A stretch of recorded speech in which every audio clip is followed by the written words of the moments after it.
Hi friends, നിങ്ങൾക്കെല്ലാവർക്കും PSC ടിപ്സിൻ്റെ മറ്റൊരു ക്ലാസ്സിലേക്ക് സ്വാഗതം. ഇന്ന് നമ്മളിവിടെ ഡിസ്കസ് ചെയ്യാൻ പോകുന്നത് LD ക്ലർക്ക് പരീക്ഷയുമായി നടന്ന ഒരു ക്വസ്റ്റ്യൻ പേപ്പറാണ്. അപ്പോൾ നമ്മൾ അധികം സംസാരിക്കാതെ തന്നെ നേരിട്ട് ക്വസ്റ്റ്യനിലോട്ട് തന്നെ പോവുകയാണ്. ഒന്നാമത്തെ ചോദ്യം, താഴെ പറയുന്നവരിൽ ആരാണ് കേരള ദേശീയ പ്രസ്ഥാനത്തിൻ്റെ ഭാഗമല്ലാതിരുന്നത്? പ്രത്യേകം ശ്രദ്ധിക്കുക, ഇങ്ങനെയാണ് ഇപ്പോൾ ചോദ്യം വരുന്നത്. തെറ്റായത് ഏത്? അങ്ങനെയുള്ള രീതിക്ക് ഭാഗമല്ലാതിരുന്നത് ആരാണ്? ഓപ്ഷൻ ബി ടി സുനന്ദാമയാണ്. ടി സുനന്ദാമയാണ് കേരള ദേശീയ പ്രസ്ഥാനത്തിൻ്റെ ഭാഗമല്ലാതിരുന്നത്. ഇനി നോക്കുക, നമ്മൾക്ക് ഈ ഓപ്ഷൻ ഒന്ന് നോക്കാം. AV കുട്ടിമാളുവമ്മ. AV കുട്ടിമാളുവമ്മയാണ് ഓപ്പ എന്ന പേരിൽ അറിയപ്പെട്ടിരുന്നത്. ഓപ്പ എന്ന പേരിൽ അറിയപ്പെട്ടിരുന്ന ആരാണ്? AV കുട്ടിമാളു അമ്മയാണ്. ഇനി അക്കാമ ചെറിയാനാണ് തിരുവിതാംകൂറിലെ ജോവാൻ ഓഫ് ആർക്ക്. ട്രാവൻകൂറിലെ ജോവാൻ ഓഫ് ആർക്ക് എന്നറിയപ്പെട്ടിരുന്ന ആരാണ്? Joan of Arc. അക്കമ്മ ചെറിയാനാണ് ജോവാൻ ഓഫ് ആർക്ക് എന്നറിയപ്പെട്ടിരുന്നത്. ഇനി ആനി മസ്ക്രീൻ ആരാണ്? തിരുവിതാംകൂർ അസംബ്ലിയിലേക്ക് എതിരില്ലാതെ തിരഞ്ഞെടുക്കപ്പെട്ട ആദ്യ വനിതയാണ് ആനി മസ്ക്രീൻ. തിരുവിതാംകൂർ അസംബ്ലിയിലേക്ക് എതിരില്ലാതെ തിരഞ്ഞെടുക്കപ്പെട്ട ആദ്യ വനിതയാണ് ആനി മസ്ക്രീൻ.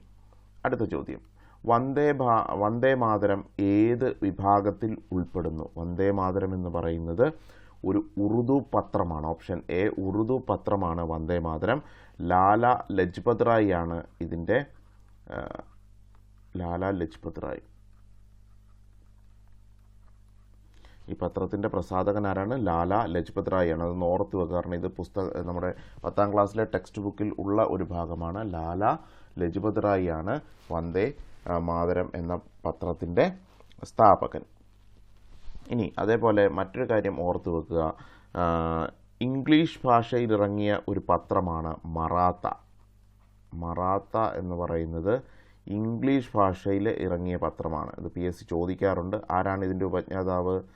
ബാലഗംഗാധര തിലകാണ്. ബാലഗംഗാധര തിലക്. ബാലഗംഗാധര തിലക്. മറാത്ത എന്ന് പറയുന്നത് ഇംഗ്ലീഷ്, നമ്മൾ പെട്ടെന്ന് തെറ്റിദ്ധരിക്കാൻ സാധ്യതയുണ്ട്. മറാത്ത എന്ന് പറയുന്നത് മറാഠി ഭാഷയിലാണ്. നല്ല, മറാത്ത എന്ന് പറയുന്നത് ഇംഗ്ലീഷ് ഭാഷയിൽ ഇറങ്ങിയ ഒരു പത്രമാണ്.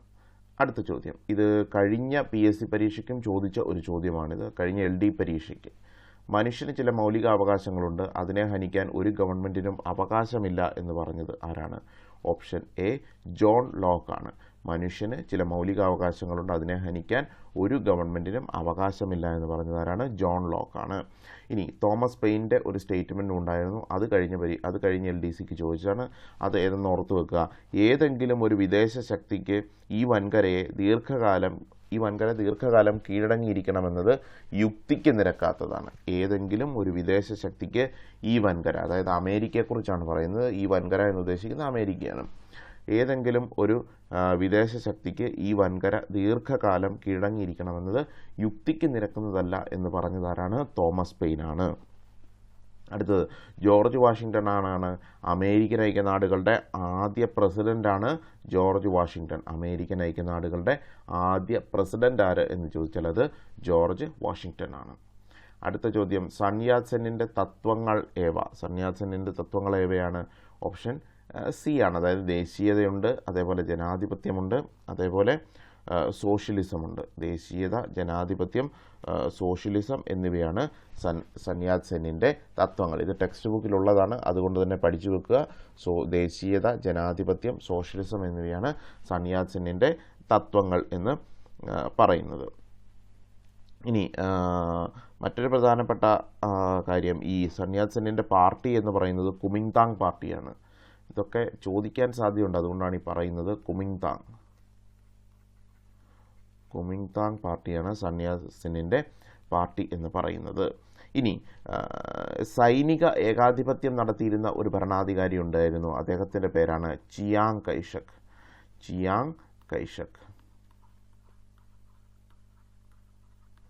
ചിയാങ് കൈഷക് എന്ന് പറയുന്നത് സൈനിക ഏകാധിപത്യ ഭരണം നടത്തിയിരുന്ന നേതാവാണ് ചിയാങ് കൈഷക് എന്ന് പറയുന്നത്. ഇതൊക്കെ ടെക്സ്റ്റ് ബുക്കിലുള്ളത് കൊണ്ടാണ് ഈ പറയുന്നത്. അടുത്ത ചോദ്യം, UN-ൽ ഇപ്പോൾ എത്ര അംഗങ്ങളാണുള്ളത്? ഓപ്ഷൻ ഡി 193 അംഗങ്ങളാണ് UN-ൽ ഉള്ളത്.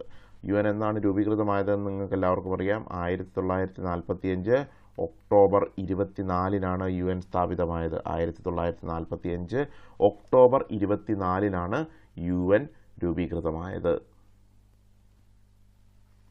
അടുത്ത ചോദ്യം നോക്കിയേ, ഒന്നാം കറുപ്പ് യുദ്ധം അവസാനിപ്പിച്ച ഉടമ്പടി ഏതാണ്? ഓപ്ഷൻ എ നാങ്കിങ് ഉടമ്പടിയാണ് ഒന്നാം കറുപ്പ് യുദ്ധം അവസാനിച്ച ഉടമ്പടി. 2 കറുപ്പ് യുദ്ധങ്ങളാണ് എന്ന് നമുക്കറിയാം.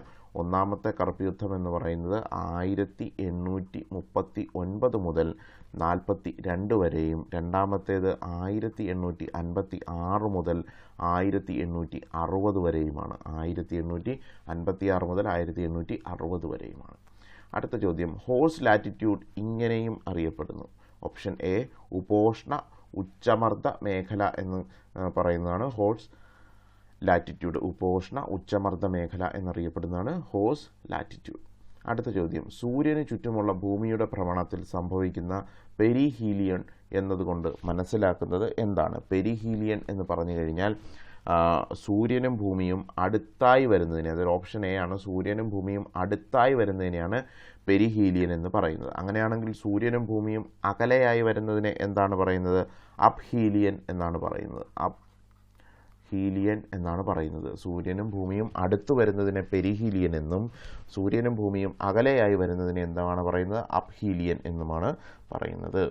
അടുത്ത ചോദ്യം, നമ്മുടെ അന്തരീക്ഷ പാളികളിൽ അടങ്ങിയിരിക്കുന്ന ജലാംശം നമുക്കെല്ലാവർക്കും അറിയാം. ഓപ്ഷൻ ഡി ആർദ്രതയാണ് അന്തരീക്ഷ പാളിയിൽ അടങ്ങിയിരിക്കുന്ന ജലാംശം. അന്തരീക്ഷ പാളിയിൽ അടങ്ങിയിരിക്കുന്ന ജലാംശം അറിയപ്പെടുന്നത് എന്ത് പേരിലാണ്?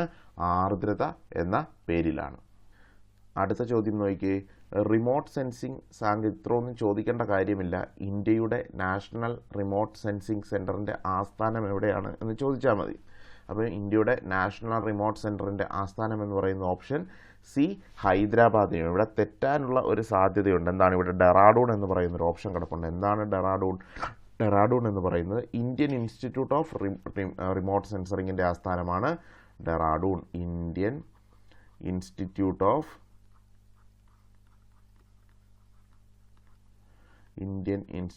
Of remote censoring.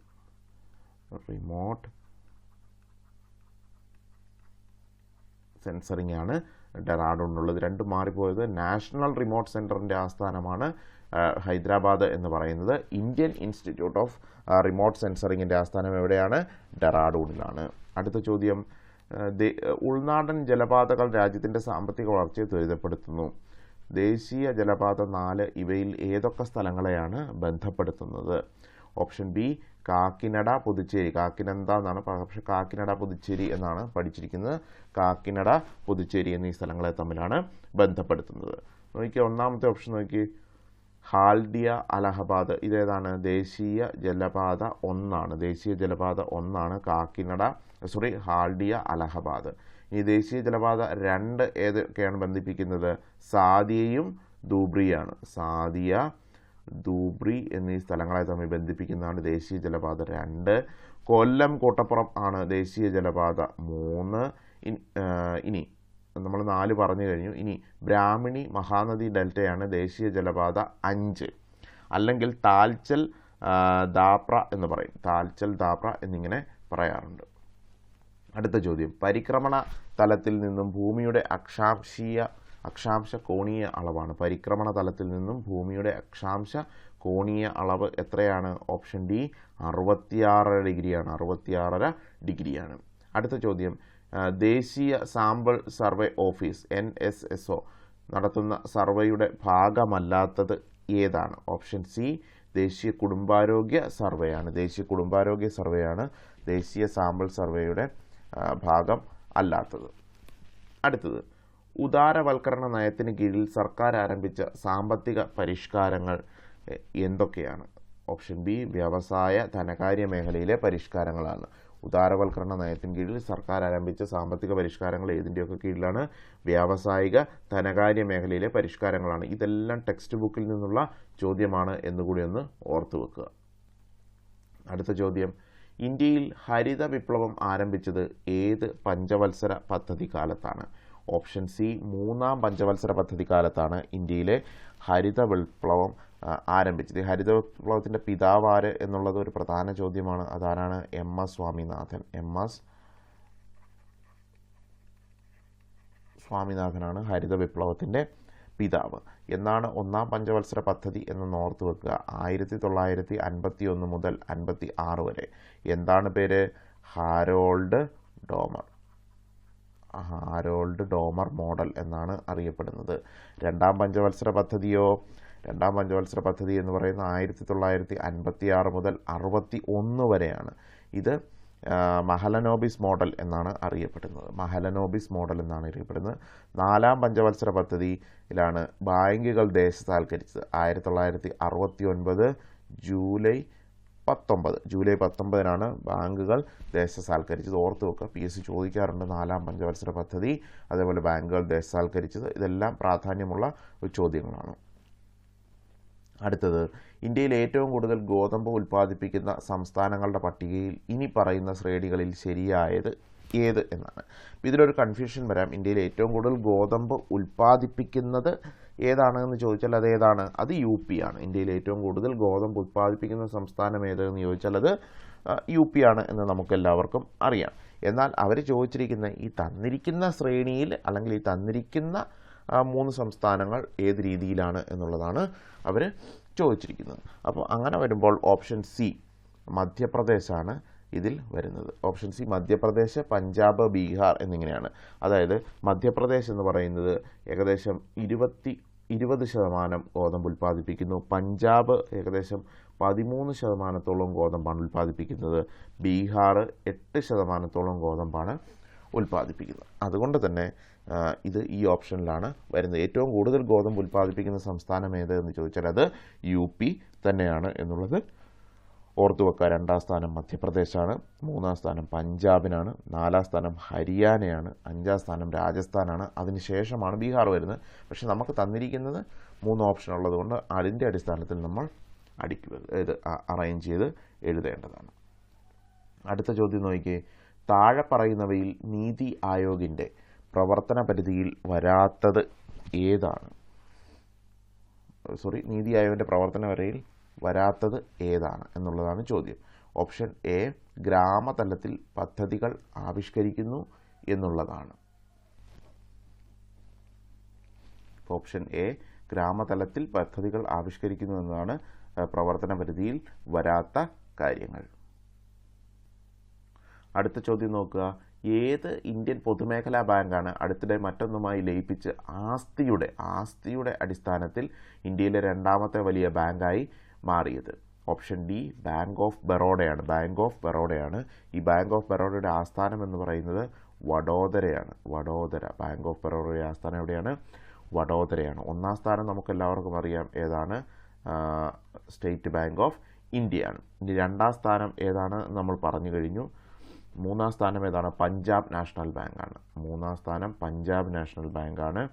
ഇനി 4ാം സ്ഥാനം ഏതാണ്? 4ാം സ്ഥാനം എന്ന് പറയുന്നത് ഇന്ത്യൻ ഓവർസീസ് ബാങ്കാണ്. കാനറ ബാങ്കിന് 5ാം സ്ഥാനമാണ് ഉള്ളത്. ആസ്തിയുടെ അടിസ്ഥാനത്തിൽ കാനറ ബാങ്കിന് 5ാം സ്ഥാനമാണ് ഉള്ളത്. അടുത്ത ചോദ്യം. ഇന്ത്യൻ സർക്കാരിൻ്റെ മെയ്ക്ക് ഇൻ ഇന്ത്യ സംരംഭം ലക്ഷ്യമിടുന്നത് എന്താണ്?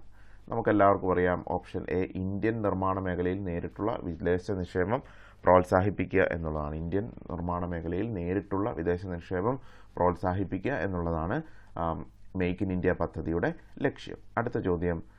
ഒരു രാഷ്ട്രത്തിൻ്റെ ഭൂപ്രദേശം എന്ന ഘടകത്തിൽ ഉൾപ്പെടാത്തത് ഏതാണ്? ഒരു രാജ്യത്തിൻ്റെ ഭൂപ്രദേശം എന്ന ഘടകത്തിൽ ഉൾപ്പെടാത്തത് ആ രാജ്യത്തിൻ്റെ തീരമേഖലയിൽ നിന്നും 12 നോട്ടിക്കൽ മൈൽ അപ്പുറത്തുള്ള സമുദ്രമേഖലയാണ്. അത് നമ്മുടെ ഭൂപ്രദേശമായിട്ട് കണക്കാക്കാറില്ല. അത് നമ്മുടെ അധികാരപരിധിയായിട്ട് മാത്രമാണ് നമ്മൾ കണക്കാക്കുന്നത്. അടുത്ത ചോദ്യം. ഒരു രാഷ്ട്രത്തിൻ്റെ അടിസ്ഥാന ഘടകത്തിൽ ഉൾപ്പെടാനാവാത്തത് എന്താണ്? ഓപ്ഷൻ ബി ജനാധിപത്യമാണ്. ഒരു രാഷ്ട്രത്തിൻ്റെ അടിസ്ഥാന ഘടകത്തിൽ ജനാധിപത്യം ഉൾപ്പെടുത്തണമെന്ന് നമുക്ക് നിർബന്ധമൊന്നുമില്ല. ജനാധിപത്യമല്ലാത്ത രാജ്യങ്ങൾ ഉണ്ട്. അടുത്ത ചോദ്യം നോക്കുക. താഴെ പറയുന്ന അവകാശങ്ങളിൽ രാഷ്ട്രീയ അവകാശങ്ങൾ എന്ന ഗണത്തിൽ പെടുന്നത് ഏതൊക്കെയാണ്? താഴെ പറയുന്നവയിൽ രാഷ്ട്രീയ അവകാശങ്ങൾ എന്ന ഗണത്തിൽപ്പെടുന്നത് ഏതൊക്കെയാണ്? ഔദ്യോഗിക സ്ഥാനങ്ങൾ വഹിക്കാം, ഗവൺമെൻറ്റിനെ വിമർശിക്കാം, ഇന്ത്യയിലുടനീളം സഞ്ചരിക്കാനുള്ള അവകാശം ഒരു രാഷ്ട്രീയ അവകാശമാണ് എന്ന് നമുക്ക് പറയാൻ കഴിയില്ല. സാർവത്രിക പൗരത്വ അവകാശം ഇതും രാഷ്ട്രീയ അവകാശമാണ്. അപ്പോൾ ഓപ്ഷൻ ഡി ആണ് വരുന്നത്. 1, 2, 4. ഇന്ത്യയിലുടനീളം സഞ്ചരിക്കാനുള്ളത് ഒരു രാഷ്ട്രീയ അവകാശമൊന്നുമല്ല, എല്ലാവർക്കും അവകാശമുള്ളതാണത്. അടുത്ത ചോദ്യം. ഉദ്യോഗസ്ഥ വൃന്ദം ഒരു ഗവൺമെൻറ്റിൻ്റെ ഏത് വിഭാഗത്തിൽപ്പെടുന്നു? ഓപ്ഷൻ ബി കാര്യനിർവഹണ വിഭാഗത്തിലാണ് ഉദ്യോഗസ്ഥ വൃന്ദം പെടുന്നത്. എന്താണ് ഈ ഉദ്യോഗസ്ഥ വൃന്ദം എന്നതുകൊണ്ട് ഉദ്ദേശിക്കുന്നത്? ഉദ്യോഗസ്ഥ വൃന്ദം എന്നതുകൊണ്ട് ഉദ്ദേശിക്കുന്നത് എന്താണ്? ഗവൺമെൻറ് സേവനങ്ങൾ ജനങ്ങളിലേക്ക് എത്തിക്കാൻ വേണ്ടി നിയോഗിക്കപ്പെട്ടിട്ടുള്ളവരാണ് ഈ ഉദ്യോഗസ്ഥ വൃന്ദം എന്ന് പറയുന്നത്. ഈ ഉദ്യോഗസ്ഥ വൃന്ദത്തിന് ഒരു സവിശേഷതകളുണ്ട്, ഒരു 4-5 സവിശേഷതകളുണ്ട്. എന്താണ്? ഒന്ന്, ഒരു ശ്രേണീപരമായ സംഘാടനം, ഒരു ശ്രേണി കാണും അല്ലേ? ഇപ്പം മുകളിലൊരു ഇപ്പോൾ നമ്മൾ നോക്കുകയാണെങ്കിൽ പോലീസിൽ സബ് ഇൻസ്പെക്ടർ, സർക്കിൾ ഇൻസ്പെക്ടർ, അങ്ങനെ ഒരു ശ്രേണീപരമായ ഒരു ഘടന കാണും. ഇനി അടുത്തത് എന്താണ്? വൈദഗ്ധ്യം കാണും. വൈദഗ്ധ്യം ഇതെല്ലാം PSCയുടെ നമ്മുടെ 10ാം ക്ലാസ്സിലെ ബുക്കിലുള്ളതാണ്. വൈദഗ്ധ്യമുണ്ട്. പിന്നെ എന്താണ്? യോഗ്യത അടിസ്ഥാനമുണ്ട്. യോഗ്യതയുണ്ട്. ഇനി അടുത്തത് രാഷ്ട്രീയ നിഷ്പക്ഷതയുണ്ട്.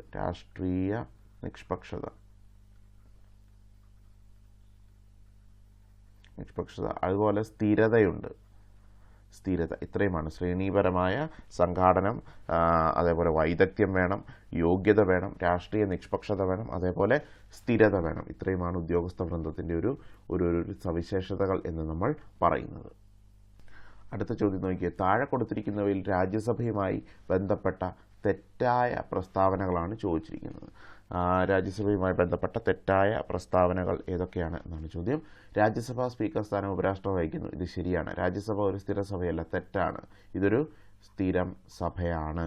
രാജ്യസഭാംഗങ്ങളെ 5 വർഷത്തേക്ക് തിരഞ്ഞെടുക്കുന്നു. തെറ്റാണ്. എത്ര വർഷത്തേക്കാണ്? 6 വർഷമാണ്. അടുത്തത്, രാജ്യസഭ ജനങ്ങളുടെ പ്രതിനിധി സഭയാണ്. ആണോ? അല്ല, ജനങ്ങളുടെ പ്രതിനിധി സഭ അല്ല. അപ്പോൾ ഇത് ഏതൊക്കെയാണ്? 2, 3, 4. അതായത് ഓപ്ഷൻ സി 2, 3, 4 ഇതിൽ തെറ്റായ വസ്തുതകളായിട്ട് ഉള്ളത്. അടുത്ത ചോദ്യം. ശ്രീ വി മുരളീധരൻ MP കേന്ദ്ര ഗവൺമെൻറ്റിൽ ഏത് വിഭാഗത്തിൽ മന്ത്രിസ്ഥാനം കൈകാര്യം ചെയ്തിരുന്നു? ഓപ്ഷൻ ബി കേന്ദ്ര സഹമന്ത്രിയായിരുന്നു ശ്രീ വി മുരളീധരൻ. കേന്ദ്ര സഹമന്ത്രിയായിരുന്നു ശ്രീ വി മുരളീധരൻ. അടുത്ത ചോദ്യം. സുപ്രീം കോടതിയുമായി ബന്ധപ്പെട്ട് താഴെ കൊടുത്തിരിക്കുന്ന പ്രസ്താവനകളിൽ ശരിയായവ ഏതാണ്? ശരിയായവ ഏതൊക്കെയാണ് എന്നാണ് ചോദ്യം. ഓപ്ഷൻ എ എന്ന് പറയുന്നത് എന്താണ്? ജസ്റ്റിസ് ഹരിലാൽ ജെ കനിയായിരുന്നു സുപ്രീം കോടതിയുടെ ആദ്യ ചീഫ് ജസ്റ്റിസ്. ശരിയാണ്. സുപ്രീം കോടതിയുടെ ഇപ്പോഴത്തെ ചീഫ് ജസ്റ്റിസ് AJ ദേശായിയാണ്. തെറ്റാണ്. ഇപ്പോൾ ആരാണ്? DY ചന്ദ്രചൂഡാണ് ഇപ്പോഴത്തെ സുപ്രീം കോടതി ചീഫ് ജസ്റ്റിസ്. ഇന്ത്യയിലെ ഏറ്റവും ഉയർന്ന അപ്പീൽ കോടതിയാണ്. ഇതും ശരിയാണ്. ഇന്ത്യയിലെ ഏറ്റവും ഉയർന്ന അപ്പീൽ കോടതിയാണ് സുപ്രീം കോടതി. ജില്ലാ കോടതികളുടെയും കീഴ്ക്കോടതികളുടെയും മേൽനോട്ടം വഹിക്കുന്നത് സുപ്രീം കോടതിയാണ്. ആണോ? അല്ല. ജില്ലാ കോടതിയുടെയും കീഴ്ക്കോടതികളുടെയൊക്കെ മേൽനോട്ടം വഹിക്കുന്നത് സുപ്രീം കോടതി അല്ല. അപ്പോൾ ഇവിടെ ഏതൊക്കെയാണ് ശരിയായവ? 1ഉം 3ഉമാണ്. അതായത് ഓപ്ഷൻ സി 1, 3 എന്നിവയാണ് ഇവിടെ കറക്റ്റായിട്ട് വന്നിരിക്കുന്നത്. അടുത്ത ചോദ്യം നോക്കാം. സഞ്ജീവനി പദ്ധതി ഇന്ത്യയിൽ ആദ്യമായി നടപ്പിലാക്കിയത് ഏത് സംസ്ഥാനത്താണ്? ഇത് ചോദ്യം PSC ക്യാൻസൽ ചെയ്തിട്ടുണ്ട്. ഇത് എന്താണ് ഈ സഞ്ജീവനി പദ്ധതി എന്ന് പറയുന്നത്? എന്താണ്?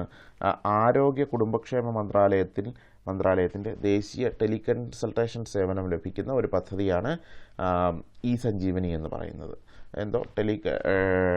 ദേശീയ ടെലികൺസൾട്ടേഷൻ സേവനം ലഭിക്കുന്ന ഒരു പദ്ധതിയാണ് സഞ്ജീവനി എന്ന് പറയുന്നത്. അപ്പോൾ ഈ ചോദ്യം PSC ക്യാൻസൽ ചെയ്തതാണ്. അടുത്ത ചോദ്യം. താഴെ പറയുന്നവയിൽ ഏത് പദ്ധതിയിലൂടെയാണ് പട്ടികവർഗക്കാരായ അമ്മമാർക്കും കുട്ടികൾക്കും പോഷകാഹാരക്കുറവ് പരിഹരിക്കുന്നതിനായി പ്രതിമാസ ധനസഹായം ലഭിക്കുന്നത്? ഓപ്ഷൻ പേര് കേൾക്കുമ്പോഴേ അറിയാം. ജനനി ജന്മരക്ഷ എന്ന് പറയുന്ന പദ്ധതിയാണ്. ജന്മരക്ഷ എന്ന് പറയുന്ന പദ്ധതിയാണ് അമ്മമാർക്കും കുട്ടികൾക്കും പോഷകാഹാരക്കുറവ് പരിഹരിക്കുന്നതിനായി പ്രതിമാസ ധനസഹായം ലഭിക്കുന്നത്. അയ്യങ്കാളി പദ്ധതി എന്ന് പറയുന്നത് എന്താണ്? ഇതൊരു തൊഴിലുറപ്പ് പദ്ധതിയാണ് അല്ലേ? തൊഴിലുറപ്പ് പദ്ധതിയാണ് അയ്യങ്കാളി പദ്ധതി എന്ന് പറയുന്നത്. നിർഭയ എന്ന് പറയുന്നത് സ്ത്രീകൾക്കും കുട്ടികൾക്കുമുള്ള സുരക്ഷാ പദ്ധതിയാണ് നിർഭയ എന്ന് പറയുന്നത്. സ്വാസ്ഥ്യം പദ്ധതി എന്ന് പറയുന്നത് എന്താണ്? ക്യാൻസറുമായി ബന്ധപ്പെട്ടതാണ് സ്വാസ്ഥ്യം പദ്ധതി എന്ന് പറയുന്നത്. അടുത്ത ചോദ്യം. കല്ലൽ പൊക്കുടൻ പരിസ്ഥിതി സംരക്ഷണത്തിനായി ഏത് മേഖലയിലെ പ്രമുഖ സാന്നിധ്യമായിരുന്നു? ഓപ്ഷൻ ബി കണ്ടൽ കാടുകളുടെ സംരക്ഷണമായിരുന്നു കല്ലൽ പൊക്കുടൻ ബന്ധപ്പെട്ടിരുന്നത്. കണ്ടൽ കാടുകളുമായി ബന്ധപ്പെട്ട വ്യക്തി ആരെന്ന് ചോദിച്ച് PSC നിരവധി പരീക്ഷകളിൽ ചോദിച്ചിട്ടുണ്ട്. അത് കല്ലൽ പൊക്കുടനാണ്. അടുത്ത ചോദ്യം നോക്കിക്കേ. ഇപ്പോഴത്തെ സംസ്ഥാന ദുരന്ത നിവാരണ അതോറിറ്റി അധ്യക്ഷനാര്? സംസ്ഥാന ദുരന്ത നിവാരണ അതോറിറ്റിയുടെ അധ്യക്ഷൻ എപ്പോഴും മുഖ്യമന്ത്രിയായിരിക്കും. അത് ഓപ്ഷൻ ഡി ശ്രീ പിണറായി വിജയനാണ്. ഇനി അതിൻ്റെ വൈസ് ചെയർമാൻ ആര് എന്ന് ചോദിച്ചാൽ അത് റവന്യൂ മന്ത്രിയാണ്. വൈസ് ചെയർമാനാണ് റവന്യൂ മന്ത്രി. സംസ്ഥാന ദുരന്ത നിവാരണ അതോറിറ്റിയുടെ വൈസ് ചെയർമാൻ റവന്യൂ മന്ത്രിയും ചെയർമാൻ മുഖ്യമന്ത്രിയുമായിരിക്കും. ഈ കൃഷി മന്ത്രി അതിൻ്റെ മെമ്പറായിരിക്കും. അതേപോലെ ചീഫ് സെക്രട്ടറിയും അതിലെ ഒരു അംഗമായിരുന്നു. ആ സമയത്ത് ഡോക്ടർ വി വേണുവായിരുന്നു. ഇപ്പോൾ മാറി. അടുത്ത ചോദ്യം, മഹാത്മാഗാന്ധി ദേശീയ തൊഴിലുറപ്പ് പദ്ധതിയുമായി ബന്ധമില്ലാത്ത വസ്തുതകൾ ഏതെല്ലാമാണ്? മഹാത്മാഗാന്ധി ദേശീയ തൊഴിലുറപ്പ് പദ്ധതിയുമായി ബന്ധപ്പെട്ട് ബന്ധമില്ലാത്ത വസ്തുതകൾ ഏതെല്ലാം? ഈ ചോദ്യവും PSC ക്യാൻസൽ ചെയ്തിട്ടുണ്ട്. ഇത് PSC ക്യാൻസൽ ചെയ്തതാണ്. അടുത്ത ചോദ്യം, തെളിനീരൊഴുകും നവകേരള പദ്ധതി ലക്ഷ്യമിടുന്നത് എന്താണ്? നമുക്ക് ചോദ്യം കാണുമ്പോൾ തന്നെ മനസ്സിലാവും. ഓപ്ഷൻ ബി, സംസ്ഥാനത്തെ മുഴുവൻ ജലാശയങ്ങളെയും മാലിന്യമുക്തമാക്കുന്നതിന് വേണ്ടിയുള്ള ഒരു പദ്ധതിയാണ് തെളിനീരൊഴുകും നവകേരളം പദ്ധതി എന്നുള്ളത്. അടുത്ത ചോദ്യം, ഒന്നായി മുന്നേറാം എന്ന മുദ്രാവാക്യം ഏത് ഉദ്യമത്തിൻ്റെ ലോഗോയോടൊപ്പമാണ് കാണുന്നത്? ഓപ്ഷൻ എ, കുടുംബശ്രീയുടെ ലോഗോയോടൊപ്പം കാണുന്നതാണ് ഒന്നായി മുന്നേറാം എന്നുള്ളത്. കുടുംബശ്രീയുടെ ആപ്തവാക്യം എന്താണ് എന്ന് ചോദിച്ചു കഴിഞ്ഞാൽ സ്ത്രീകളിലൂടെ കുടുംബങ്ങളിലൂടെ സമൂഹത്തിലേക്ക് എന്നുള്ളതാണ്. സ്ത്രീകളിലൂടെ കുടുംബങ്ങളിലൂടെ സമൂഹത്തിലേക്ക് എന്നുള്ളതാണ് കുടുംബശ്രീയുടെ ആപ്തവാക്യം. അടുത്ത ചോദ്യം, മസ്തിഷ്കത്തിൽ ഡോപ്പമിൻ എന്ന നാഡീയ പ്രേഷകത്തിൻ്റെ ഉൽപ്പാദനം കുറയുന്നത് മൂലം വിറയൽ, പേശികളുടെ ക്രമരഹിതമായ ചലനം, ശരീരത്തുല നഷ്ടമാകുക എന്നീ അവസ്ഥകൾ കാണപ്പെടുന്നത് ഏത് രോഗത്തിൻ്റെ ലക്ഷണമാണ്? ഓപ്ഷൻ ബി, പാർക്കിൻസൺസ് രോഗത്തിൻ്റെ ലക്ഷണമാണ് ഇത്. ഇനി അൽഷിമേഴ്സ് എന്ന് പറയുന്നത് എന്താണ്? ന്യൂറോണുകൾ തകരുന്നതാണ് അൽഷിമേഴ്സ് എന്ന് പറയുന്ന രോഗത്തിൻ്റെ ലക്ഷണങ്ങൾ. അതേപോലെ അപസ്മാരം എന്ന് പറയുന്നത് എന്താണ്? ക്രമരഹിതമായ വൈദ്യുത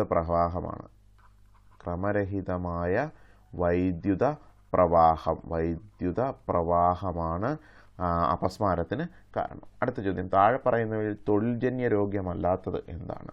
നമുക്കറിയാം അത് ഓപ്ഷൻ ബി, സോറിയാസിസ് ആണ്. ബാക്കിയെല്ലാം ഓരോ തൊഴിലുമായി ബന്ധപ്പെട്ട് വരുന്ന രോഗങ്ങളാണ്. അതുകൊണ്ട് തൊഴിൽജന്യ രോഗം അല്ലാത്തത് ഏതാ എന്ന് ചോദിച്ചാൽ അതിൻ്റെ ഉത്തരം സോറിയാസ് ആണ്. അപ്പോൾ നമ്മൾ ഇന്ന് 35 ചോദ്യങ്ങളാണ് ഡിസ്കസ് ചെയ്യുന്നത്.